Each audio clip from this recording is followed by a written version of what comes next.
Dia kata dia perasan macam ada orang tengah berdiri dekat hujung kaki dia.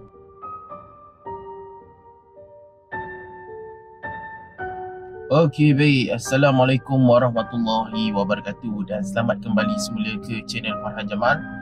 Okey, baik. Pada malam ni, AJ nak cerita dekat korang akan satu kisah seram ni yang AJ jumpa dekat laman web IIUMC, diceritakan oleh seorang lelaki inilah. Mana kejadian ini melibatkan sebuah homestay yang dikatakan berhantu. Okey, jadi dekat sini, kalau korang nak tengok kisah penuh dia, AJ letakkan link di ruangan diskusi di bawah. Jadi korang boleh buka link tersebut dan terus tengoklah akan cerita penuh tersebut. Di sini FJ hanya menceritakan semula akan kisah yang FJ baca lah. Okey, baik. Permulaan cerita ni bermula dengan seorang lelaki ni. Dia ni ada majlis convocation, okey. Dan sewaktu beliau mencari homestay yang berdekatan dengan universiti beliau, tapi homestay yang berdekatan telah pun penuh. Jadi memandangkan dia ni keluarga dia berasal daripada utara tanah air dan universiti dia berada di selatan tanah air. Jadi dia terpaksa jugalah cari homestay yang dekat-dekat dengan universiti dia. Jadi dia cari-cari dekat Facebook dan sebagainya, tiba-tiba dia jumpalah akan satu homestay ni. Okay, homestay ni lebih kurang 40 minit lah daripada tempat rumah tu untuk menuju ke universiti dia lah. Dan beliau ni dia booking lah untuk keluarga dia semua dan untuk 2 hari 1 malam. Okey, pada hari kejadian tersebut mereka bertolak lah daripada utara untuk menuju ke selatan. Dan apabila mereka sampai dekat homestay tersebut, mereka pun hampir maghrib lah sampai dekat homestay tersebut. Jadi owner daripada rumah homestay tersebut dia bagi nombor seorang perempuan lah. Jadi pada mulanya Mamat ni ingat nombor tersebut adalah bini kepada pemilik homestay tersebut.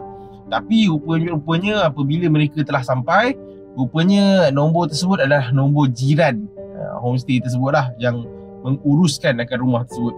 Jadi dalam pukul 7.30 tu diorang sampai. Kemudian jiran dia tu pun bagi tahulah bahawa owner sebenar homestay tersebut duduk kat Terengganu dan beliau ni jarang lah datang, sangat jarang lah datang ke homestay tersebut sebab dia duduk kat Terengganu, homestay berada dekat Johor kan. Okey, setelah itu mereka pun masuk lah sebab dah maghrib 7.30 malam dan sebagainya. Mereka masuk dalam rumah tersebut dan melihat akan keadaan dalam rumah tersebut. Dalam rumah tu ada satu bilik single, satu bilik double dengan satu master bedroom. Okey, jadi bilik yang paling besar dalam rumah tu adalah bilik master bedroom. Di dalam bilik master bedroom tu terdapat ada sebuah cermin dan juga almari lah.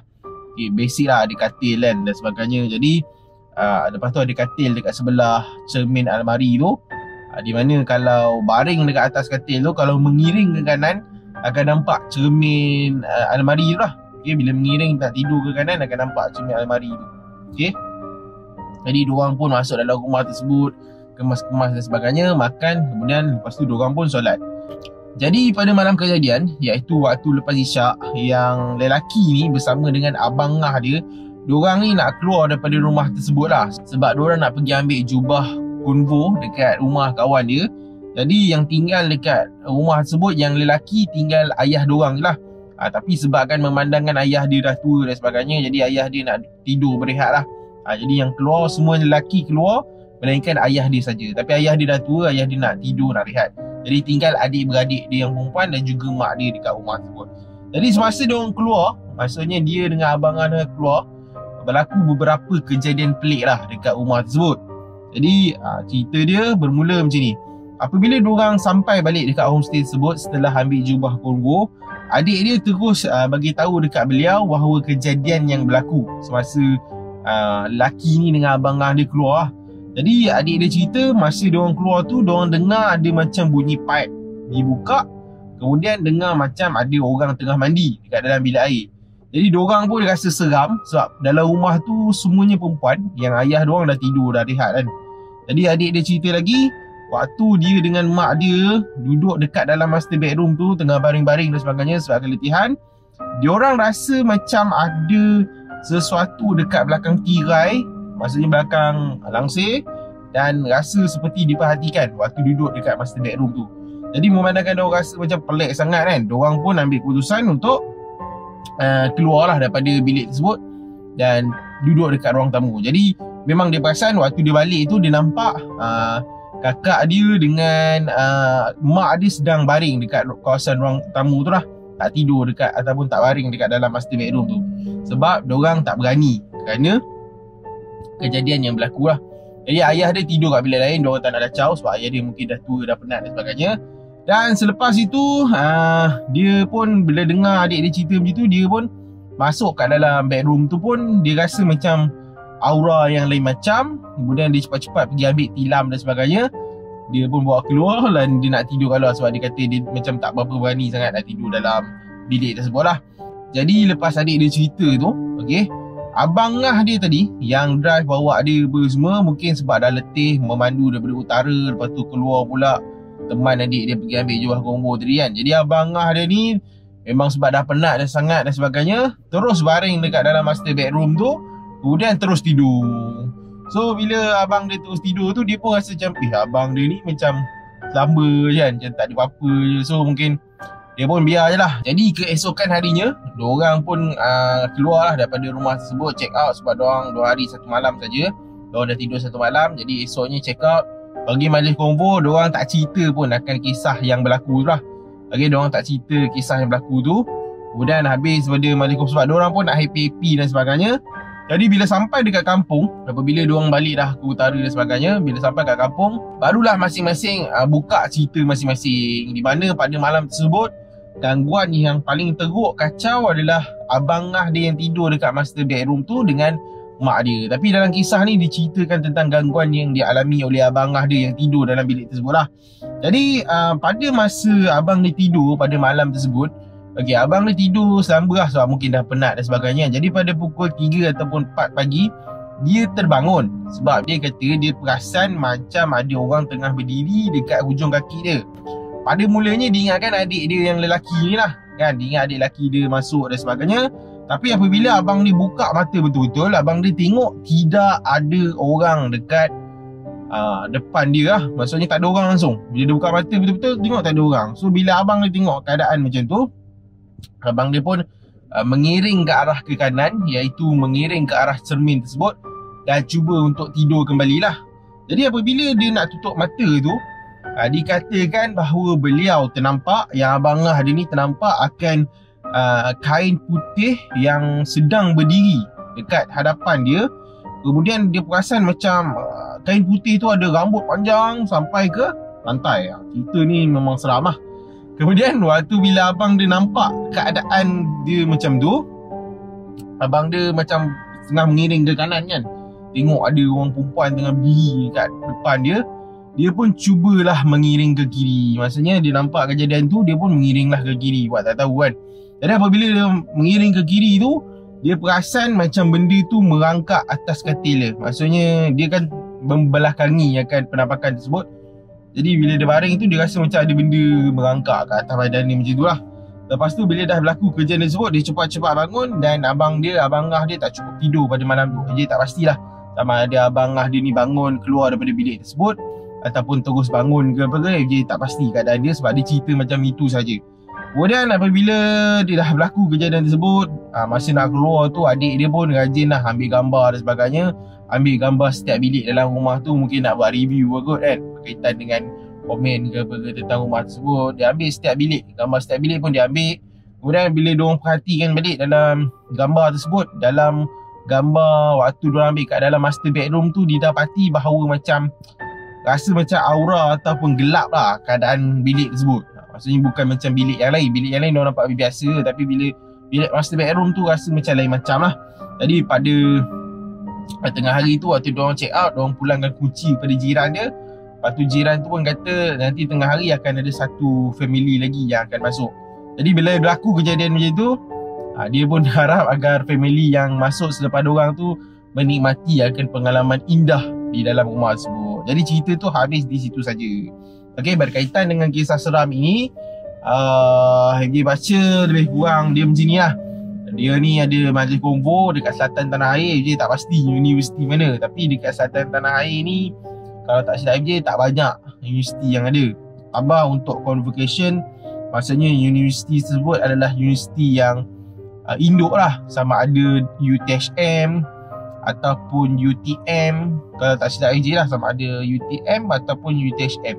Kalau ada universiti lain pun AJ rasa universiti lain tu adalah bukan induk, jadi agak mustahil untuk majlis convocation berlaku dekat situ. Jadi AJ tak pasti kejadian ni kat mana, sama ada UTHM ke. Ini AJ jangka lah kan, tapi kat selatan tanah air lah. Okey, berkaitan dengan kisah yang diceritakan tadi, okey, apa yang kita dapati bahawa kejadian homestay seram ni sebenarnya banyak jugalah kisah yang orang ceritakan. Bukan cerita ni saja, tapi banyak juga kisah-kisah lain yang orang ceritakan berkaitan dengan kejadian-kejadian seram yang berlaku semasa mereka menyewa homestay. Mungkin ini adalah disebabkan kerana homestay kadang-kadang dia lama sangat tak diduduki dan sebagainya. Dan kadang-kadang kawasan rumah tersebut sendiri pun mungkin ada sesuatu, banyaklah kemungkinan. Tak semestinya kadang-kadang datang daripada rumah tersebut, tapi kadang-kadang mungkin daripada benda yang mengikut ke diorang waktu diorang dalam perjalanan dan sebagainya. Tapi rata-rata yang dia baca kisah berkaitan dengan homestay seram ni, kebiasaannya memang orang cerita diorang kena ganggu tu lebih kurang gangguan yang berasal daripada rumah tersebut. Ada jugalah setengah resort, hotel dan sebagainya. Jadi sebenarnya kalau ikutkan, kalau tanya FJ, ada tak FJ mengalami pengalaman macam tu ke apa ke? So far FJ banyak travel dan macam mana nak cakap kat korang kalau pengalaman macam ni dia ada, tapi dia kurang lah berlaku kepada di FJ dan sebagainya. Ada setengahnya dia sangat jarang lah berlaku kepada di FJ. Tapi kalau korang tanya ada tu, ada pengalaman yang dia bukannya homestay tau. Dia cerita dia waktu tu FJ tengah cari rumah sewa, tapi disebabkan kerana waktu tu carilah satu tempat, satu kawasan. Waktu tu tempat FJ belajar, FJ cari rumah sewa, tak jumpa. Jadi bila tak jumpa kat kawasan rumah sewa yang FJ nak sewa tu, cari tak jumpa. Lepas tu waktu tu FJ dengan isteri ada dekat situ. Kami perlukan rumah lah untuk diduduki, sebab waktu tu isteri AJ tengah praktikal dekat kawasan tersebut. Jadi isteri AJ ni dia ambil jurusan pendidikan awal kanak-kanak untuk sekolah tadika lah. Jadi memandangkan dah tak ada sangat rumah waktu tu, orang owner kepada tadika tersebut dia offer kepada kami lah untuk duduk dekat kawasan tadika tersebut. Okay, dia suka juga kami duduk tadika tersebut sebab kami jaga dan sebagainya. Jadi kami ambil keputusan sebabkan tak jumpa rumah sewa, kami duduk dekat tadika tersebut. Bila duduk kat tadika tersebut, adalah beberapa kejadian gangguan yang berlaku, di mana FJ tak nak cerita lah dekat sini sebab nanti FJ cerita episod lain. Sebab cerita tu dia rare juga. Pada awalnya FJ tak fikir sangat itu adalah gangguan, tapi bila fikir balik tentang apa yang berlaku dekat rumah tersebut ataupun tadika tersebut, memang kalau korang dengar, korang akan rasa apa dahsyat gila lah pengalaman FJ alami ni. Tapi entahlah, FJ bila mengalami gangguan tersebut, FJ tak adalah rasa macam terlampau seram sangat dan sebagainya. Macam rasa biasa saja. That's why kot mungkin FJ bila buat konten Jalan Seram ni, FJ macam sukalah nak merasai rasa seram sangat ke. Rasa seram tu tetap ada, tetapi rasa tu biasa-biasa sajalah. Mungkin itu sebab FJ macam tu lah. Tapi mungkin bagi setengah orang yang tak biasa, kalau mengalami situasi ataupun pengalaman yang FJ lalui, mungkin akan rasa seram jugalah tentang apa yang berlaku dan sebagainya. So AJ tak katalah AJ ni hebat kan, tapi kadang-kadang pengalaman masing-masing lah. Mungkin AJ pun sebab selalu training kan, maksudnya pergi ke tempat-tempat seram dan sebagainya, selalu training diri dan sebagainya. So bila ada mungkin gangguan ke apa ke, AJ rasa macam benda tu adalah perkara biasa lah. Jadi rasa macam tu. Tapi kalau orang yang jarang mengalami gangguan dan sebagainya, mungkin dia rasa benda tu adalah perkara yang dahsyat lah. So berdasarkan cerita tadi, kalau korang ada pengalaman mengalami gangguan dekat homestay ke, dekat resort ke, dekat hotel ke, korang boleh kongsi kat ruangan komen kat bawah. Kita nak baca bersama-sama dengan kita punya followers yang lain lah. Kok cerita tu menarik ke apa ke. Tapi itulah, kalau boleh rahsiakan room homestay tersebut, rahsiakan lah, janganlah beritahu direct kan, nanti kesian pula pada owner. So sekurang-kurangnya beritahulah apa kejadian yang berlaku dan dekat kawasan mana kejadian itu berlaku. Itu dah cukup lah. Okay, sekian sampai di sini saja untuk video reaksi malam ini. Jangan lupa like, share dan subscribe channel ni, dan nantikan video episod yang seterusnya. Okay, Assalamualaikum, selamat malam dan jumpa lagi. Bye.